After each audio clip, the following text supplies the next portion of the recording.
What if the reason nothing is moving is because you're trying too hard to make it move? Have you ever noticed that kind of exhaustion that doesn't come from doing too little, but from doing everything and still feeling stuck? Not the tiredness of the body, the deeper one, the kind that settles in your chest when you've shown up again and again, when you've been patient, responsible, disciplined, and life still refuses to respond. You follow the rules. You push yourself. You fix what's broken. You think, adjust, improve. Yet somehow, the more effort you apply, the heavier everything feels. It's like trying to hold water in clenched fists. The tighter you squeeze, the faster it slips away. And in the quiet moments, when no one's watching, there's a thought you barely allow yourself to hear. Why does it feel like I'm fighting life instead of living it? That question isn't random. It doesn't visit everyone. It appears only when the old way of surviving begins to collapse. Because here's something most people never question. What if effort isn't the problem, but control is? We're taught early that pushing harder is always the answer. That if something isn't working, the solution must be more discipline, more pressure, more force. But no one warns you what happens when effort turns into fear. When trying becomes a way of proving your worth to life itself. And that's when the soul starts to ache. If you've ever felt like you're dragging your life behind you, like everything requires resistance, like peace is always just one more achievement away, this isn't coincidence. There's a reason this message found you now. A reason something inside you is tired of hustling for alignment, tired of forcing doors that never fully open. Some realizations don't arrive loudly. They arrive as a pause, a slowing, a subtle discomfort that whispers, there has to be another way. And there is. Most people never hear it because they're too busy drowning out that inner voice with noise, motion, and effort. But if reflections like this resonate with you, if you feel that quiet recognition, it usually means you're already closer to understanding than you think. What's coming next isn't about doing less out of weakness. It's about discovering why the more you trust, the less you need to fight reality to feel safe. And once you see why things feel blocked right now, you'll never look at effort the same way again. Because the real question isn't how hard you're trying. It's what you're trying to protect by never letting go. There's a moment when life stops communicating through logic and starts whispering through signs. It often begins quietly, a dream that feels too vivid to ignore, not symbolic in an obvious way, just real. You wake up with the emotion still in your chest, as if something followed you back into the room. You don't know what it meant, but you know it mattered. Or a sudden sense of knowing. A thought that drops into your mind without effort. No reasoning, no planning. Just a clear inner nudge that says, don't go there, or wait, or this isn't it. And when you ignore it, something feels off. Sometimes the body speaks before the mind does. Tightness in the chest with no medical explanation. A heavy fatigue that sleep doesn't fix. A lump in the throat when you're about to say yes to something that doesn't feel right. Or restlessness that shows up for no logical reason, as if your nervous system is reacting to something you can't see yet. These experiences don't happen to everyone. They tend to appear when you've been trying to force your way forward for too long. When the soul gets tired of being ignored. Most people are taught to dismiss these moments, to call them stress, overthinking, imagination. But what if they're not random at all? What if they're part of a quiet language, one that doesn't shout, doesn't demand, and doesn't explain itself, but always tells the truth? Think about the timing. You start noticing repeating numbers when you're questioning your direction. You hear the same message from different people in completely unrelated conversations. A song plays at the exact moment you're thinking about letting go. A delay blocks you just as you're about to rush into something that later reveals itself as wrong. At first, you brush it off. Coincidence, pattern seeking, nothing more. But then, it keeps happening. And somewhere inside you, a realization begins to form.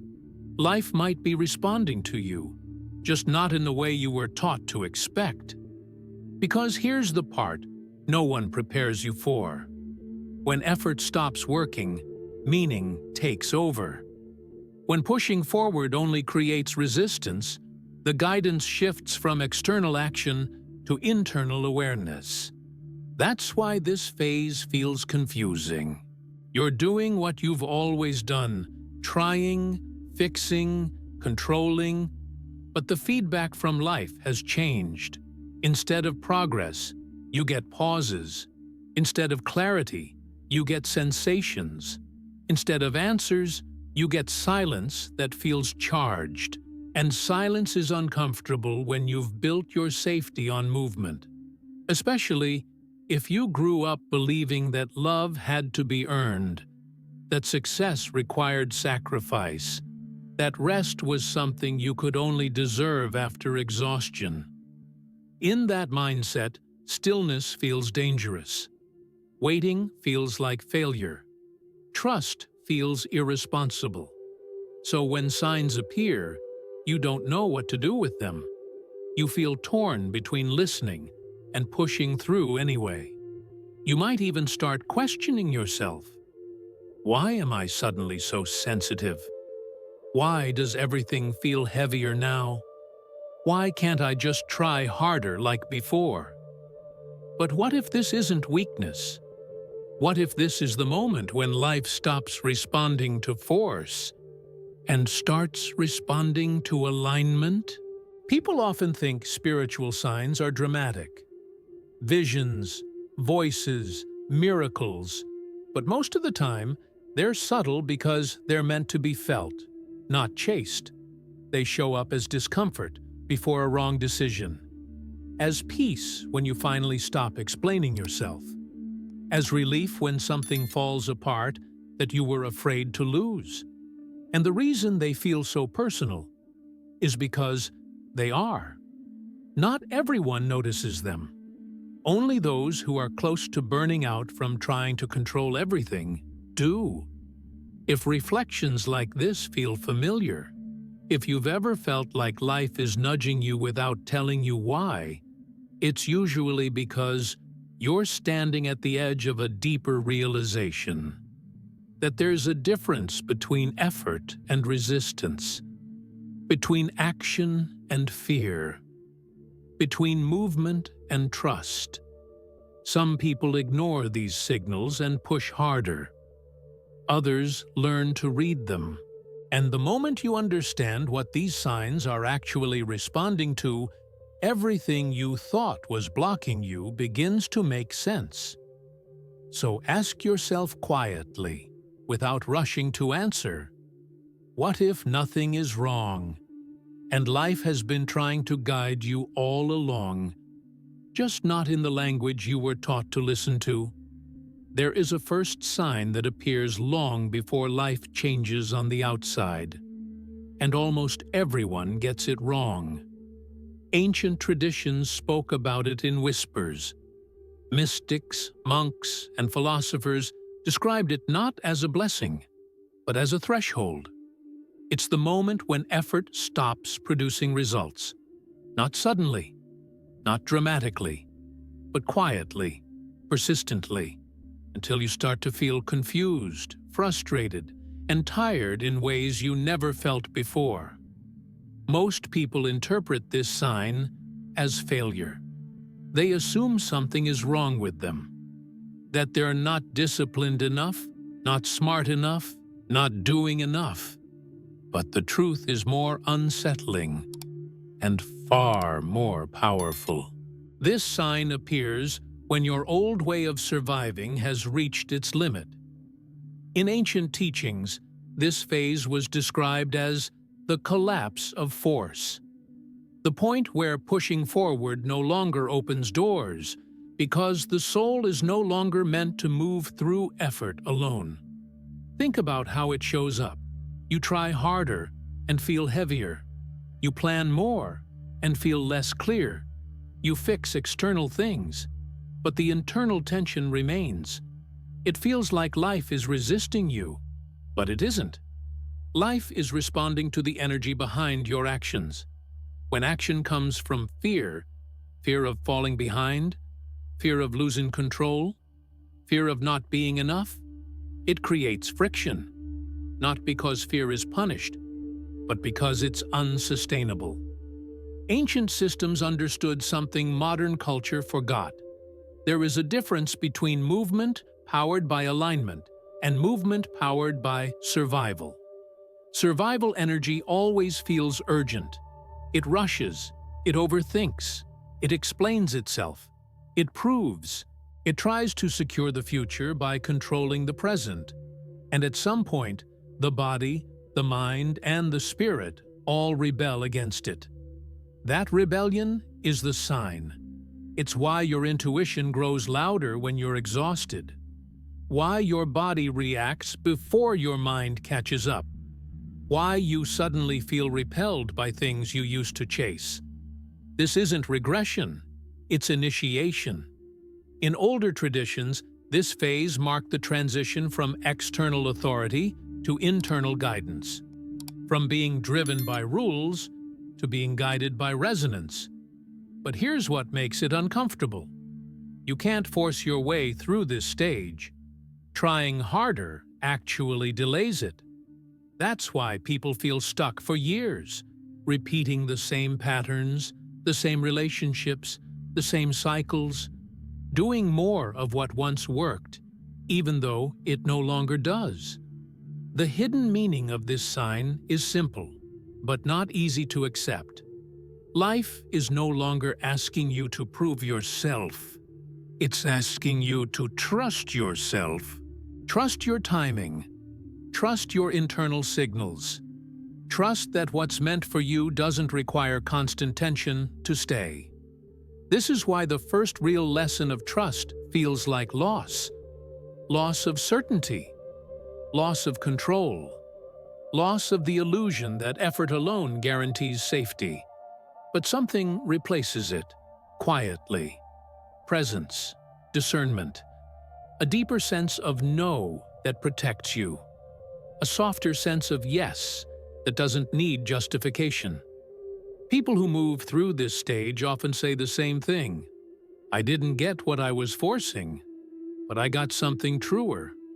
And that's not spiritual poetry. It's practical wisdom. Because when you stop forcing outcomes, you conserve energy. When you conserve energy, your perception sharpens. When perception sharpens, you stop walking into doors that were never meant to open. This is why trust isn't passive.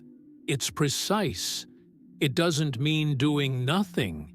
It means doing the right thing from the right place. And once you recognize this first sign for what it is, you stop treating discomfort like an enemy and start seeing it as guidance. If insights like this resonate, if you feel that quiet recognition rather than excitement, it usually means you're already tuned into this frequency. These reflections tend to reach only a certain kind of listener. The kind who isn't looking for quick answers, but for truth that actually changes how they move through life. That's why those who stay often form an unspoken circle. not built on belief, but on awareness. A shared understanding that life responds differently when you stop fighting it. If you feel aligned with this way of seeing, becoming part of that circle happens naturally. You don't need to chase it. You simply stay connected. Because once this first sign is understood, a deeper realization follows. One that explains why letting go feels so frightening, and what it's really asking you to release. And that realization tends to surface when you least expect it. Usually, right after you ask yourself one honest question: what part of my life am I still forcing because I'm afraid of who I might be without the struggle? There was a time in my life when effort was my identity. I woke up already tense, jaw tight, chest heavy, my mind racing before my feet touched the floor. From the outside, everything looked fine. I was productive, responsible, reliable. The kind of person people pointed to and said, "They're doing everything right." But inside, something was quietly breaking. I remember one specific morning. The room was still dark, that blue-gray light just before sunrise. I sat on the edge of the bed, staring at my hands, and felt an exhaustion that didn't make sense. Not the kind sleep fixes, the kind that comes from carrying something that was never meant to be held this tightly. I had done everything I was taught to do. Worked harder when things didn't move. Stayed longer when I felt unseen. Explained myself when no one asked. Pushed through discomfort because I believed that's what strength looked like. And yet, nothing was flowing. Opportunities stalled. Relationships felt one-sided. Decisions that once felt clear suddenly felt wrong in my body before they felt wrong in my mind. The signs were subtle at first. A recurring dream where I was running but never arriving. A sudden tightness in my chest every time I said yes to something that looked good on paper. An unshakable sense of dread before meetings I used to feel excited about. I ignored all of it. I told myself I was just tired, that I needed to be more disciplined, more grateful, more resilient. Until one day, something small happened that changed everything. I was about to make a decision I had been pushing toward for months. On the surface, it made perfect sense. Everyone around me agreed it was the right move. But as I reached for my phone to confirm it, my body froze. Not fear, not anxiety, stillness. My breath stopped halfway in. My hands felt cold. And for the first time, I didn't feel urgency. I felt a clear, quiet no. It wasn't dramatic. There was no voice, no vision. Just a deep inner refusal that didn't explain itself. I didn't know what would happen if I listened to it, but I knew exactly what would happen if I didn't. So I did something that felt almost irresponsible at the time. I paused. I didn't push forward. I didn't fill the silence with action. I didn't justify myself to anyone. And the moment I stopped forcing that decision, my body relaxed in a way I hadn't felt in years. That pause changed my life. Not immediately, not magically, but slowly, things began to rearrange themselves without effort. Conversations I had been dreading resolved on their own. People I had been chasing stopped mattering. Opportunities that actually matched my energy appeared without me pushing for them. What surprised me most wasn't what I gained. It was what I lost. The constant pressure, the need to prove, the fear that if I stopped trying, everything would fall apart. It didn't. What fell apart was the version of me that believed suffering was the price of alignment. That experience taught me something no book ever could. Trying harder had been a way to avoid trusting myself. And when I finally trusted that quiet inner signal, even without knowing where it would lead, life met me differently. That's why I know this isn't just theory. If you've ever felt your body resist a logical decision, if you've ever ignored a sign and paid for it later, if you've ever paused and felt relief instead of fear, you're not imagining things, you're not broken, you're not lazy, you're not losing momentum, you're learning a new language. And something interesting happens when people recognize themselves in stories like this. They realize they're not alone in what they've been feeling. That's why this space quietly turns into a kind of circle, not built on beliefs, but on shared recognition. If these reflections resonate with you, staying connected tends to happen naturally. And I'm genuinely curious, because these moments are never random. Have you ever experienced a sign you couldn't explain? A pause, a feeling, a dream, a physical reaction that later turned out to be protecting you? If you feel comfortable, share it in the comments. I read them, and sometimes those stories surface again when the message needs to reach someone else. Because the next realization, the one that usually follows experiences like this, reveals why listening feels so difficult, and what we're actually afraid of losing when we finally stop forcing. There is a second sign that appears after you stop forcing, and it's one of the most misunderstood experiences on the spiritual path. It doesn't feel mystical at first. In fact, it often feels unsettling. It's the moment when urgency begins to dissolve. The things that once made you anxious suddenly lose their grip. Deadlines don't feel as threatening. Outcomes don't feel as heavy. You still care, but you're no longer desperate. And that shift can feel confusing, even frightening, especially if your identity has always been built around effort. Many people mistake this sign for detachment or loss of motivation. They worry they're becoming passive, lazy, disconnected. But ancient teachings describe this phase very clearly. It's the moment when fear loosens its hold on your nervous system. Urgency is not intuition. Urgency is survival. It's the body saying, "I don't feel safe unless this happens now." When you're out of alignment, urgency dominates your decisions. You rush conversations, you jump into commitments, you say yes too quickly, you over-explain yourself just to avoid discomfort. But when trust begins to root itself inside you, something remarkable happens. You still act, but your actions come from clarity instead of panic. This is the second sign. You stop needing immediate answers to feel okay. Silence no longer feels like rejection. Waiting no longer feels like failure.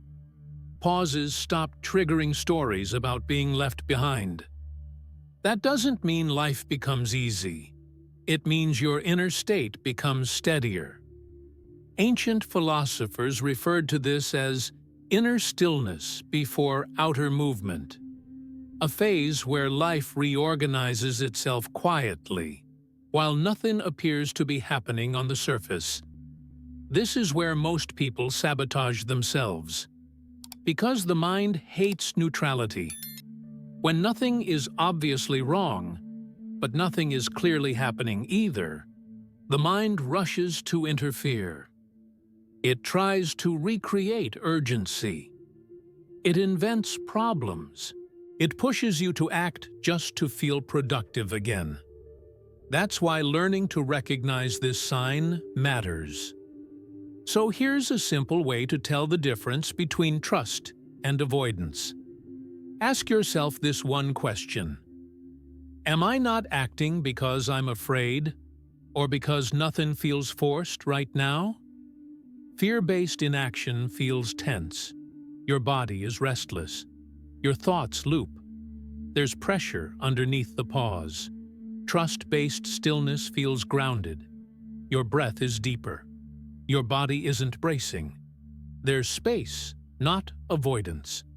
That difference is subtle, but once you feel it, you can't unfeel it. And this is where the practical key comes in. There's a simple reflection you can apply immediately, especially when you feel unsure about what to do next. It's called the alignment pause. You don't need candles, silence, or special preparation. When you're about to make a decision, especially one you feel rushed into, pause and ask, if I remove the fear of falling behind, do I still want to do this? Not later. Not someday. Now. Then notice your body before you analyze the answer. Does your chest soften or tighten? Does your breath deepen or shorten? Does your body lean forward or pull back? Your body answers before your mind does. This isn't superstition. It's biology and intuition working together. The nervous system recognizes alignment faster than logic ever could. People who ignore this sign often end up repeating the same cycles, forcing relationships, chasing recognition, staying busy just to avoid feeling uncertain. People who learn to trust it start making fewer decisions, but better ones. And here's the encouragement most people need to hear. You don't need to be spiritual, gifted, or enlightened to access this. You just need to stop overriding yourself. This wisdom isn't reserved for monks or mystics. It's built into you. The reason it feels unfamiliar is because you were taught to value speed over resonance, answers over awareness, results over regulation. But once urgency releases its grip, you begin to see clearly. You stop chasing clarity. You wait for it to arrive. And clarity always arrives when it's real. This is also the phase where life starts surprising you. Things resolve without effort. People reveal themselves without confrontation. Opportunities appear that don't require you to betray your values or your pace. Not because you waited perfectly, but because you stopped interfering. If this perspective is helping you see your own patterns more clearly, staying connected to reflections like this tends to happen naturally. These ideas aren't meant to rush you. They're meant to steady you. And yet, as powerful as this second sign is, it's not the deepest one. There is another signal, far quieter, far more confronting, that only appears when trust has replaced control at a fundamental level. Most people miss it entirely. Others feel it and pull away. Because recognizing it changes how you see yourself, your desires, and the life you've been chasing. And once you notice it, you can never unsee what it's been asking you to release. There is a final sign, the deepest one, the one almost no one talks about, because it doesn't feel rewarding at first. It feels like something ending, not outside of you, inside.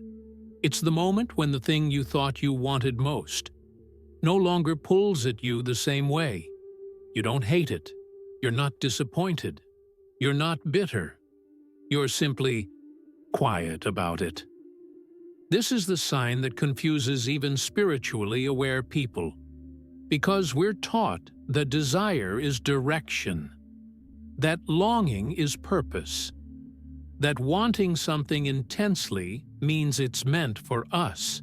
But ancient teachings, from esoteric Christianity to Eastern mysticism, tell a different story. They speak of a stage where desire dissolves not because it's fulfilled, but because consciousness has outgrown it. In early Christian mysticism, this was called kenosis, the emptying. not of life, but of false attachments. In quantum terms, it's the collapse of intention into coherence. When you stop projecting futures and instead become present enough to receive what's real. This sign shows up subtly. You stop obsessing. You stop fantasizing about outcomes. You stop rehearsing conversations that haven't happened. The mental noise fades, and at first, that silence can feel terrifying. Because if you're not chasing, who are you? If you're not striving, what's driving your life? Most people panic here. They mistake this stillness for loss of ambition. They rush to replace it with a new goal, a new desire, a new identity. But those who stay with it, those who don't immediately fill the space, experience something rare. They feel whole without needing anything to complete them. This is the sign that trust has fully replaced control. You no longer need life to go a certain way to feel okay. You don't need guarantees.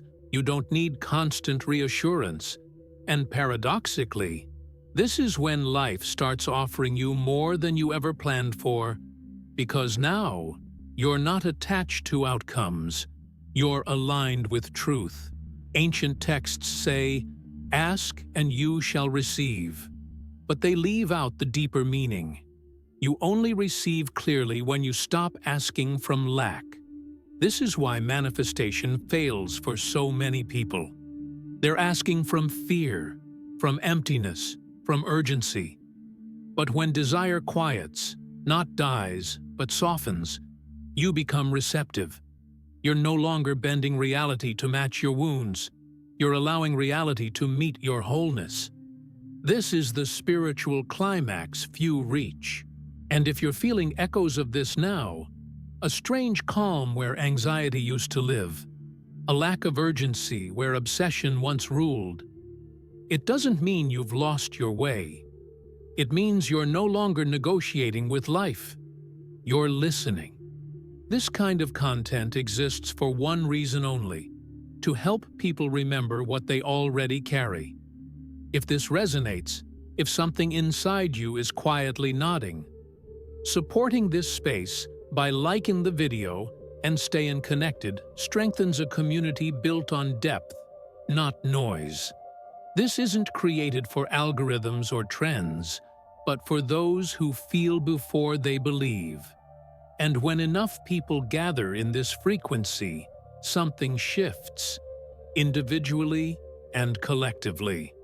Because here's the revelation hidden beneath all the others. What's meant for you does not require desire fueled by fear. It requires presence. When desire falls silent, truth speaks. And truth doesn't chase. It arrives. But there is one final realization, one that determines whether this silence becomes peace, or whether the mind rushes back in to reclaim control. It's the question that appears only after everything else has softened. If you're no longer chasing the life you thought you wanted, who are you now becoming? If you've stayed until now, it's not by accident. Something in you recognized this journey, not as information, but as memory. Because these signs were never meant to impress you. They were meant to wake you up. The exhaustion that came from trying too hard. The subtle signals that appeared when logic stopped working. The collapse of force. The quieting of urgency. The moment desire itself softened into stillness. None of this happened to punish you. None of it meant you were failing. They were invitations. Life doesn't shout at those who are asleep. It whispers to those who are ready. And readiness doesn't look like confidence or certainty. It looks like honesty. It looks like fatigue with pretending. It looks like a soul that no longer wants to survive its way into meaning. What you've been experiencing isn't confusion. It's initiation. an initiation out of fear-based living and into conscious alignment. The world tells you that trying harder is noble, that pressure builds character, that urgency equals importance. But deeper wisdom, older than any system built on speed, knows something else. What's meant to last doesn't arrive through force. It arrives through resonance. That's why the more you trusted, the less you needed to try. Because trying was never the problem. Trying instead of listening was. You weren't blocked. You were buffering. You weren't late. You were recalibrating. You weren't losing your drive. You were shedding the parts of you that only knew how to move through fear. And now, if you let it, something else becomes possible. A life where effort and ease coexist. Where action doesn't cost you your peace. Where you don't have to abandon yourself to arrive anywhere. This is what trust restores. Not outcomes, not guarantees. Your center. From that center, decisions feel cleaner. Relationships feel more mutual. Paths unfold without the constant need to chase or convince. You stop asking, "How do I make this work?"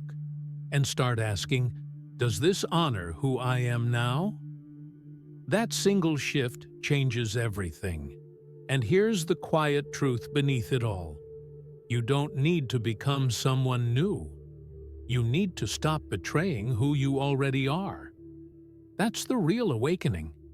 Not enlightenment as an escape from life, but presence as a return to it. If this message met you where you are, let it mark a moment. Leave a comment with your name and the city you're watching from. There's something powerful about being seen, about grounding insight into reality. I read those messages, and some of them find their way into future reflections, because this isn't a broadcast, it's a shared field. If this resonated, support it by gently anchoring it, by liking the video and staying connected. Each person who chooses depth over noise strengthens this space more than they realize. And if you feel called to continue this journey, becoming part of this channel happens naturally. Not out of habit, out of alignment. Because the more you trust, the less you'll need to try. And sometimes the most powerful transformation doesn't announce itself at all. It simply begins the moment you stop forcing and allow life to meet you where you truly are.